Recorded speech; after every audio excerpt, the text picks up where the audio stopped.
any kind of leads we can give them? Or are we looking at instrumentation, or we got a real problem, or what? We're reading 0 N2 pressure in fuel cell 1 and 13 psi on fuel cell 3 O2 pressure. Okay, Barrett, what do you want to do? Open circuit fuel cell 1 and 3? That's firm flight.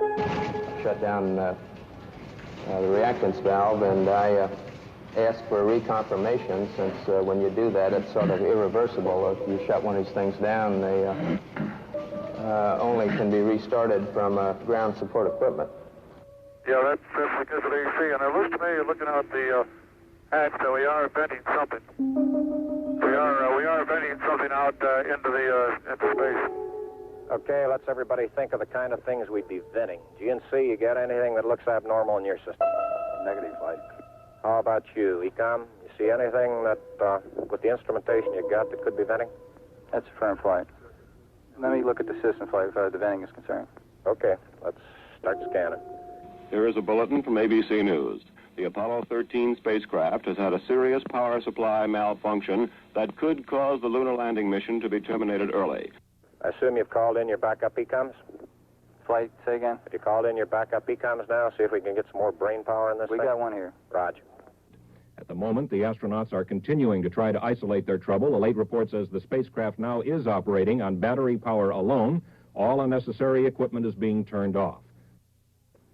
Okay, now let's everybody keep cool. We got the LEM still attached. The LEM spacecraft's good, so if we need to get back home, we got a LEM to do a good portion of it with. Okay, let's make sure that we don't do anything that's going to blow our CSM electrical power with the batteries, or that will cause us to lose the main or the fuel cell number 2.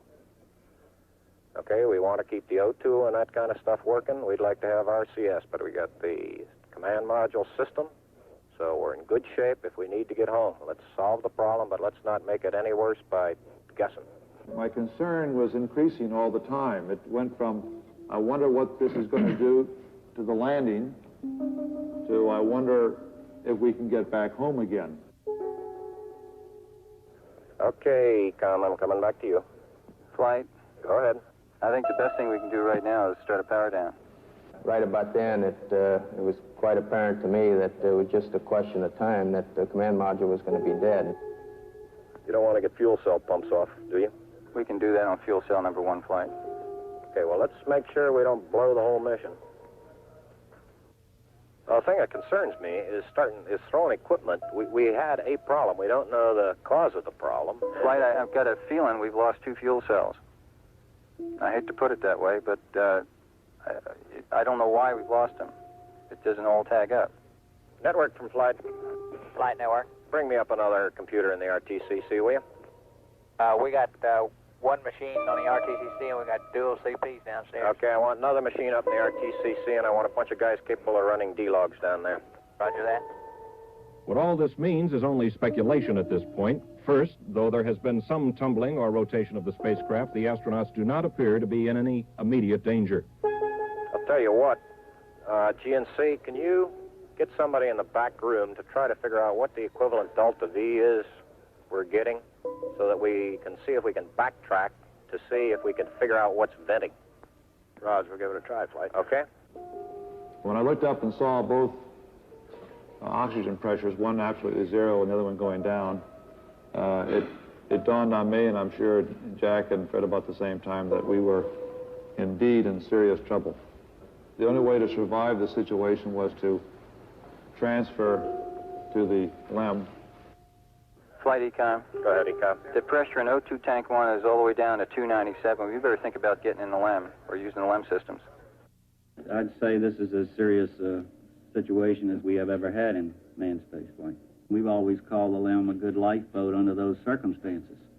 If at any time in the mission, however, the LEM had separated and we had gotten ourselves into a rendezvous situation, or the command module being around the moon, then what you state is absolutely true. It would be a fatal situation. Tell me you from Flight. Go ahead, Flight. I want you to get some guys figuring out minimum power in the LEM to sustain life. The accident had occurred 200,000 miles from Earth. Lovell, Swigert, and Haise rode in the lunar module attached to a lifeless command module. Apollo 13 had started as a mission of scientific exploration. It was now a matter of survival. Since the command module was dead, except for the oxygen and power hoarded for re-entry, the guidance platform of Aquarius, designed to land on and take off from the moon, would have to be used. The first milestone, and I consider this after the accident, I guess, more or less the survival now. The first milestone was to get alignment on the LEM platform. Alignments are important, you know, because without knowing exactly which way the attitude of a spacecraft is in space, there's no way to tell how to burn or how to use the engines of that spacecraft to get the proper trajectory to come home.